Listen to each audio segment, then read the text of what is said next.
Very smart question. उत्तर काय आषाढी एकादशीला त्यावेळेला जे मुख्यमंत्री असतील ते करतील. दादा आधी राज्यसभा नंतर विधान परिषद, आता काय?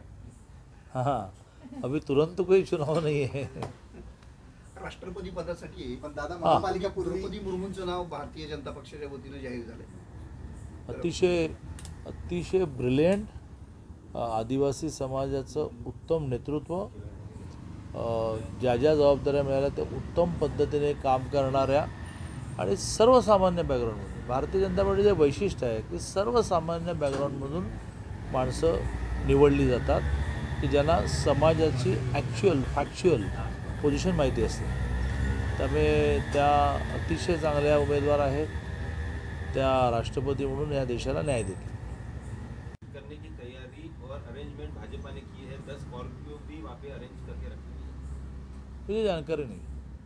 त्यांना गांधीनगरला घेऊन जाणार कशी चर्चा आहे? ये सारे विषय आपसे मुझे समझ रहे हैं. तो आज रात देरी तक मेरा काम है, तो आपको कुछ पता चले तो मुझे देना.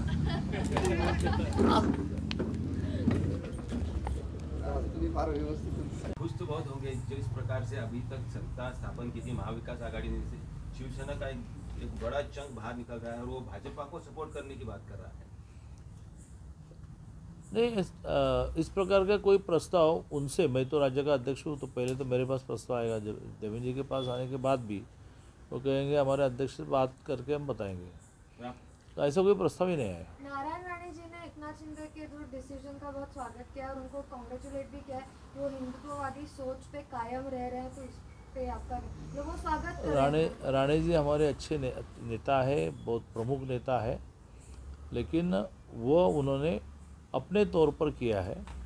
भारतीय जनता पार्टी ने इस प्रकार से कोई भी इस घटना का विचार किया नहीं, क्योंकि बाकी बहुत विषय चल रहे हैं कि जिसका विचार करना चाहिए.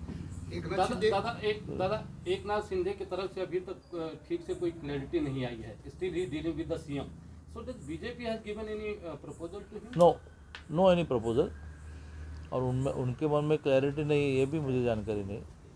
So there is no any proposal from the BJP side. There is no any proposal from the Eknath Shinde side.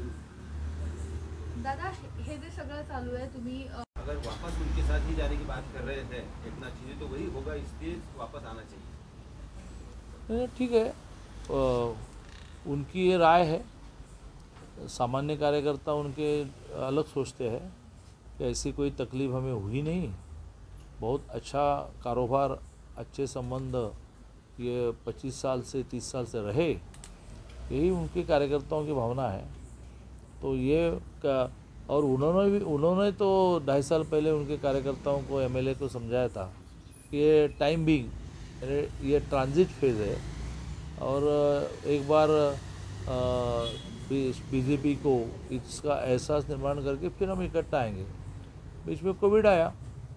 अब लोग पूछ रहे हैं कि भाई आपने 2.5 साल पहले ऐसा कहा था, तो उसका क्या हुआ?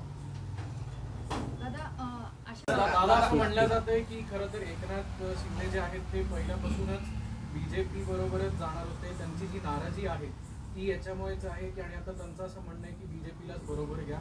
याच्या आधी जेव्हा सरकार बनलं नव्हतं तेव्हा देखील काही बोलणं झालं होतं. एकनाथ शिंदेंची सरकार असताना खूपच एक इफिशियंट मंत्री, एक कोऑपरेटिव्ह मंत्री, एक संवाद साधणारा मंत्री अशीच प्रतिमा होती. आणि त्यामुळे सगळ्यांशी खूप चांगलं. पहिलं तर मला अगदी बरोबर काम करायला मिळालं. याचं कारण PWD डिपार्टमेंट माझ्याकडे होतं आणि त्या PWDचाच एक भाग MSRDC त्यांच्याकडे गेलं. PWD MSRDC रोजच्या कोऑर्डिनेशनमध्ये आमचे खूप संबंध होते. मग मराठा आरक्षणासाठी आम्ही जी समिती केली तर मी अध्यक्ष होतो, एकनाथ शिंदे सदस्य होते आणि अतिशय हिरिरीने नवीन नवीन कल्पना मांडायची. हाच त्यांच्याबद्दलचा आमचा अनुभव आहे. दादा ये हिंदी में चाहिए. हां, जो आज हो रहा है तो ड्रामाच आम्ही सुरू केला नाही तर आम्हाला कसं कळणार की तो ड्रामा कोण संपवणार आणि कधी संपवणार. तुमच्याशी अनुसरून एक महत्त्वाची मागणी केली जाते, म्हणजे एकनाथ शिंदे ज्यांनी ड्रामा सुरू केला ते तुमच्याच पक्षाशी रिलेटेड मागणी करत आहेत की भाजपसोबत जावं. हां, म्हणजे त्यांनी त्यांच्या अनुभवातून असा प्रस्ताव मांडला असेल. संजय राऊतांनी असं क्लेम केलंय की जी मारहाण होते ती बीजेपी कडनं आणि 35 जो आकडा दिला जातोय ह्यांचा तो जास्त आहे हा चुकीचा आकडा आहे? संजय राऊतांनी काय म्हणायचं याबद्दल आता काही म्हणण्यासारखंच राहिलेलं नाही. त्यांनी जे तोंडाला येईल ते म्हणायचं. स्वाभाविकपणे इतका मोठा नेता म्हटल्यानंतर तुम्ही ते कॅरी करायचं. सर्वसामान्य माणसाचा तर तो हास्यास्पदच विषय झाला आता.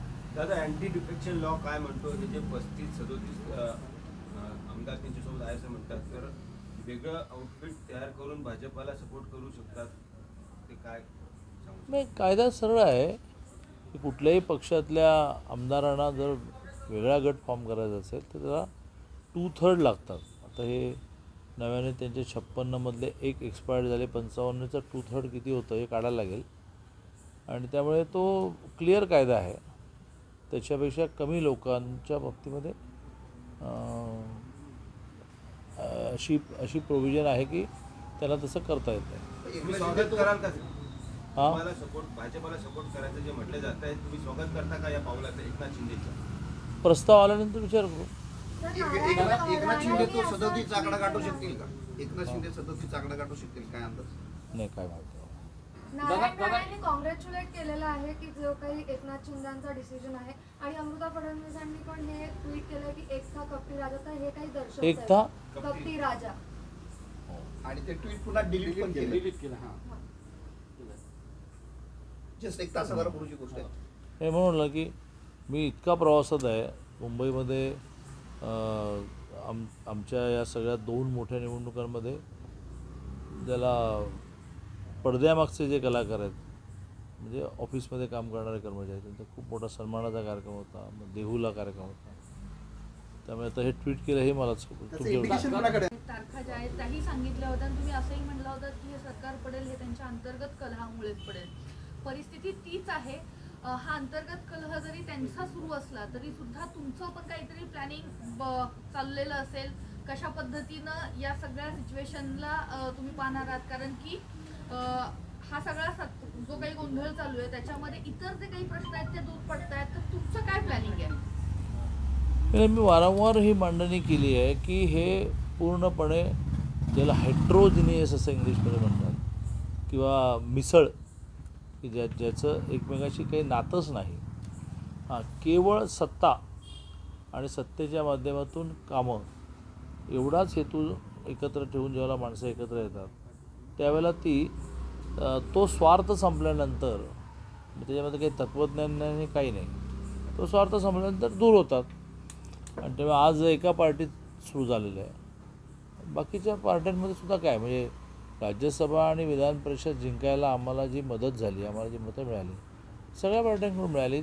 ती काय केवळ आमच्या प्रेमापोटी नाही, तर त्यांचा असलेल्या सत्तेबद्दलचा अनरेस्टसुद्धा त्या निमित्ताने बाहेर पडला. आणि त्यामुळे मी वारंवार मुहूर्त देत होतो.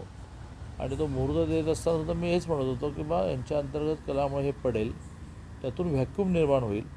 त्या व्हॅक्यूम निर्माण होण्याच्या स्टेजला काय ऑप्शन्स आहेत त्यावर आम्ही ठरवू, असंच म्हणत आलेलं आहे. आणि मग मी नेहमी ग्रामीण भाषेत बोलतो, त्यामुळे मी म्हणत होतो की वारंवार मी म्हटल्याने काय फरक पडतो, काशीसे जावे नित्य बदावे. त्याप्रमाणे हे सरकार पडेल, हे सरकार पडेल, व्हॅक्यूम क्रिएट होईल. आणि त्या व्हॅक्यूममध्ये असणाऱ्या प्रस्तावांवर पर्यायांवर आम्ही विचार करू, असं मी वारंवार म्हणत होतो. ते आत्ताही म्हणेन की यांच्या अंतर्गत विरोधामुळे, यांच्या अंतर्गत कलहामुळे हे पडेल त्याला काय करायचं बघू. त्याची काहीतरी होमवर्क तुमच्याकडून आता सुरू झाला असेल ना की